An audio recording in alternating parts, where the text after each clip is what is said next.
buddy. Didn't see you there. Ah, geez, sorry, he's friendly. I hope you like dogs. I love dogs, but my hiking partner is really scared of them, so I guess it's a good thing I came hiking alone today.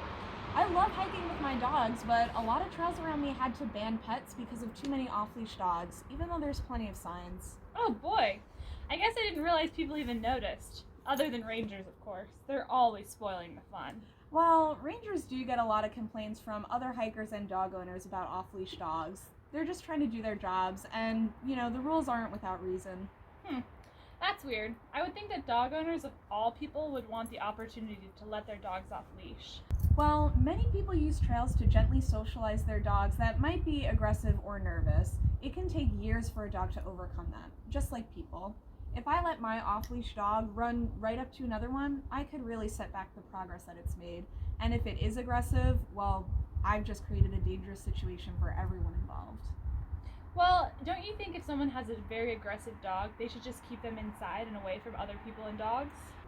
I mean, as long as the dog owners are being safe, like keeping them on a short leash and bringing treats as a distraction, why shouldn't they be allowed to enjoy the outdoors?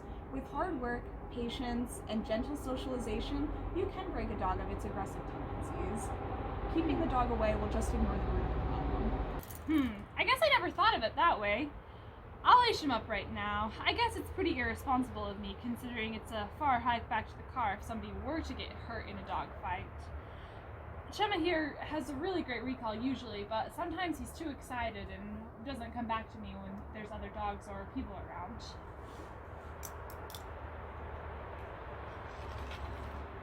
Come here, Chema.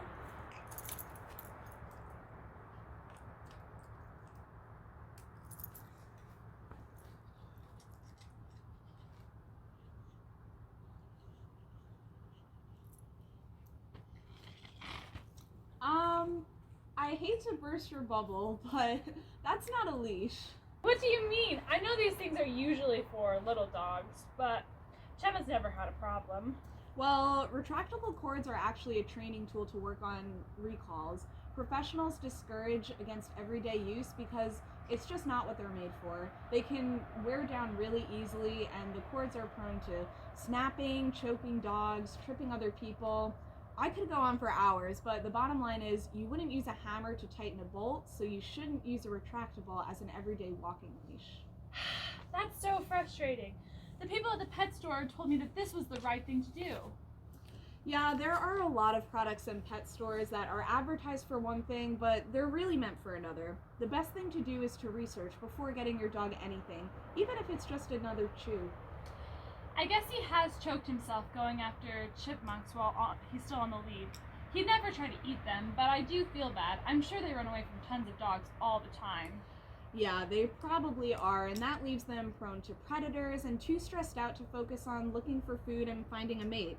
It's also dangerous if your dog chases the wrong animal.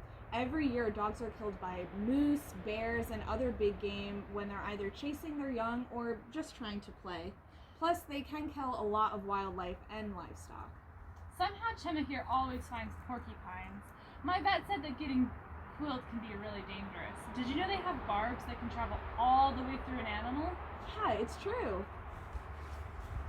I also learned that they can't shoot their quills, so my dog must have ignored all the warning signs the porcupine gave and gone after him anyway. He ain't the sharpest tool in the shed. Most dogs aren't, but they just want to make friends with everything, don't they? I guess that's exactly the reason we should keep our dogs on leashes all the time when we're hiking. We just don't know who or what we might encounter. I'm glad you see it that way. Thanks for listening. When we enforce guidelines about dogs on trail, a lot of people tend to get angry and think that we don't want dogs to have fun in the outdoors, but that's not true. We want people to recreate with their dogs, but more often than not, they aren't being responsible about it or ignore very clear rules that have a good reason to be there. These rules are in place to keep you, your dog, other hikers, and the ecosystem safe. Hiking here isn't a walk through Central Park. It's a walk through central New Hampshire, and we need to take that into account when thinking about the local ecosystems that can be really delicate. Part of being a good dog owner is learning the do's and don'ts of canine recreation and the reasons behind them. And be sure to check out some of the resources we've linked to the post that talk more about some of the topics we've brought up today.